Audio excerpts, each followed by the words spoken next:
You're not here because you want to get better. You're here because you want to feel better about staying the same. Let me guess. You've watched dozens of videos about addiction recovery. You've read the books, maybe even tried therapy. You've made promises to yourself, to others, to God, and yet here you are, still searching for the magic formula that will finally set you free. But what if I told you that your addiction isn't your problem? What if I told you that your desperate search for a cure is actually the very thing keeping you trapped? You see, you've been looking for an escape from your addiction when what you really need is to confront the executioner within yourself, the part of you that has been systematically murdering your own potential, your own truth, your own soul. Carl Jung, the Swiss psychiatrist who dared to map the darkest territories of the human psyche, understood something that will make you deeply uncomfortable. You are not the victim of your addiction. You are its co-conspirator. Jung wrote, "Everyone carries a shadow, and the less it is embodied in the individual's conscious life, the blacker and denser it is.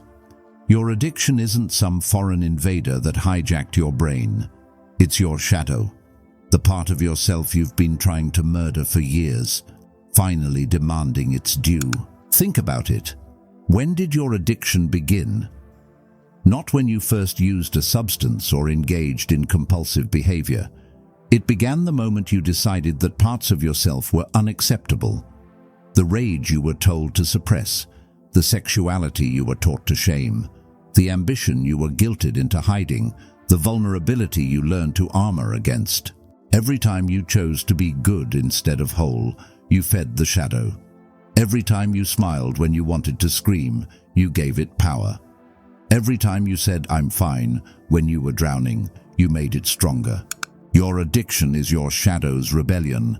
It's the return of the repressed, and it's wearing the mask of your deepest shame, because that's the only way it could get your attention. But here's what terrifies you. Confronting your shadow means admitting that you've been living a lie. It means acknowledging that the person you've presented to the world, the responsible one, the strong one, the one who has it all together, is a carefully constructed fiction. And this is where it gets truly uncomfortable, because you haven't just been lying to others. You've been projecting your own internal war onto the world around you. Jung's concept of projection reveals something devastating about human nature. We don't see the world as it is. We see it as we are. That anger you feel toward other addicts, that disgust at their weakness, that judgment of their choices, that's not moral superiority. That's you looking in a mirror and refusing to recognize your own reflection. You've spent years pointing fingers at the broken system, the doctors who overprescribe, the dealers who sell poison, the society that enables addiction. But let me ask you something that will cut through your comfortable delusions. What if the system isn't broken? What if it's working exactly as designed? Designed to exploit the very psychological mechanisms you refuse to acknowledge in yourself. You see, the pharmaceutical industry, the alcohol industry, the gambling industry, they understand Jung's insights better than you do. They know that humans are driven not by logic, but by unconscious desires. They know that you don't really want to be healthy. You want to feel like you're in control while remaining fundamentally unchanged. They've built an entire economy around your psychological comfort zone. They profit from your projection, your denial, your desperate need to believe that your problems exist somewhere out there rather than in the shadow you refuse to integrate.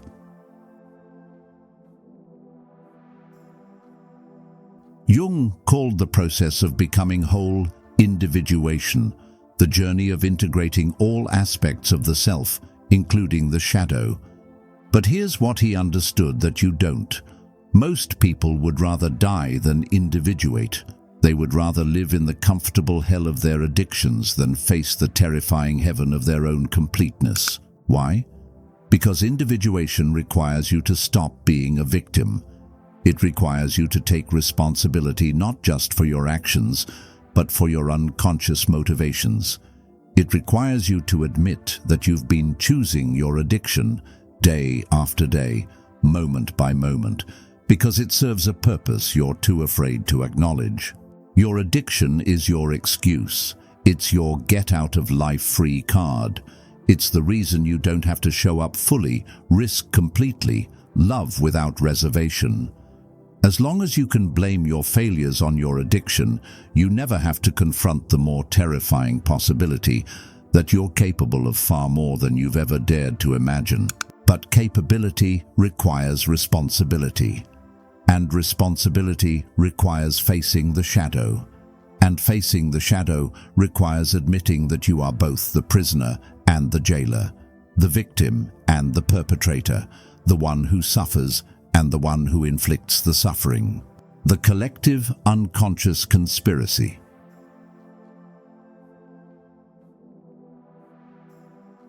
Jung's concept of the collective unconscious reveals an even more disturbing truth. Your addiction doesn't just serve your personal shadow, it serves the collective shadow of our entire culture. We live in a society that profits from your unconsciousness.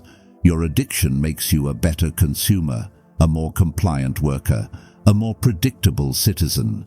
It keeps you focused on your personal pain instead of questioning the systems that create and perpetuate that pain. Think about it. When you're high, drunk, or lost in compulsive behavior, you're not organizing, you're not creating, you're not challenging the status quo. You're neutralized. You're exactly where the system wants you, suffering just enough to keep consuming, but not aware enough to threaten the structures that depend on your unconsciousness. And here's the most insidious part. You've been trained to believe that your recovery should fit within the same system that created your addiction.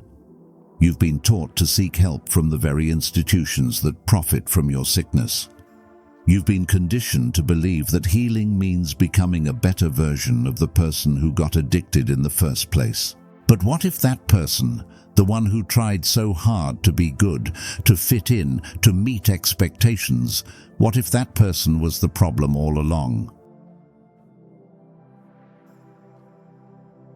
Jung identified universal patterns in the human psyche, archetypes that shape our behavior in ways we don't consciously understand. In your addiction, you're playing out ancient roles that have trapped humans for millennia. You're the wounded healer, believing that your pain gives you wisdom while using it to avoid action. You're the innocent, perpetually surprised by your own capacity for self-destruction. You're the orphan, forever seeking the perfect parent figure, whether it's a substance, a relationship, or a recovery program, to finally make everything okay. But here's what Jung understood that you don't. These archetypes aren't your destiny. They're your starting point. They're the unconscious patterns you must recognize and integrate in order to transcend them. The shadow isn't just your personal darkness. It's also your unrealized potential. Your addiction isn't just your weakness. It's also your strength turned against itself. The very intensity that drives your compulsive behavior is the same intensity that could fuel your transformation. But transformation requires death. The death of who you think you are. The death of who others expect you to be. The death of the comfortable victim identity that has excused your unconsciousness for so long. Jung wrote about the anima and animus, the unconscious feminine and masculine aspects of the psyche that seek integration. Your addiction is often a twisted attempt at this integration. If you're a man, your addiction might be your anima, your suppressed emotional, intuitive, receptive nature, trying to find expression through substances that make you feel rather than think. But instead of integrating this feminine aspect consciously, you've let it possess you unconsciously. If you're a woman, your addiction might be your animus, your suppressed, assertive, rational, action-oriented nature, trying to find expression through behaviors that give you a sense of power and control. But instead of integrating this masculine aspect consciously, you've let it drive you towards self-destruction. The tragedy isn't that you're addicted. The tragedy is that you're addicted to counterfeits of what you actually need. You don't need the substance. You need the wholeness that the substance promises but can never deliver. Let's examine the specific ways your unconscious mind maintains your addiction while convincing you that you want to recover. You seek out information that confirms your existing beliefs about addiction, while ignoring evidence that challenges your victim narrative. You read about brain disease and genetic predisposition because it absolves you of responsibility, but you avoid Jung's writings on shadow integration because they demand too much of you. Your unconscious mind is a master storyteller, creating elaborate justifications for your behavior. I need this to function. I'm self-medicating. I'm more creative when I'm high. These aren't explanations, they're excuses manufactured by a psyche that fears its own power. You see your own internal conflict everywhere except where it actually exists, within yourself. You rage against enabling family members, corrupt doctors, predatory industries, all while refusing to acknowledge the enabler, the corrupt doctor, the predatory industry operating within your own unconscious. You've created an entire identity around being an addict in recovery. It gives you a community, a story, a sense of purpose. But what if your attachment to this identity is actually keeping you trapped? What if you're addicted to being addicted? Here's the truth that will shatter your comfortable delusions. Every single day, you choose your addiction, not consciously, but unconsciously. And unconscious choices are still choices. You choose it when you wake up and immediately reach for your phone, instead of sitting with the silence that might reveal your authentic desires.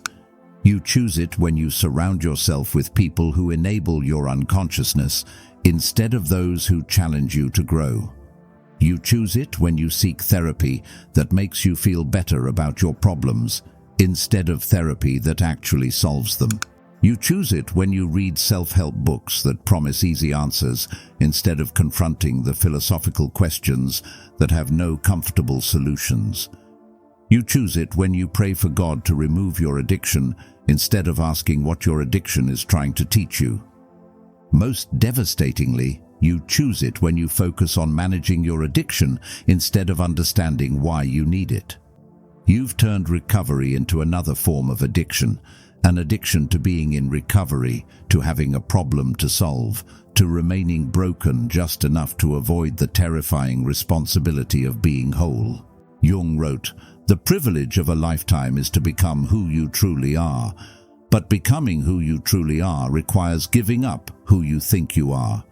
It requires facing the shadow, integrating the projections, and taking responsibility for your unconscious choices." So what does true recovery look like through a Jungian lens? It's not about becoming clean or sober, it's about becoming conscious.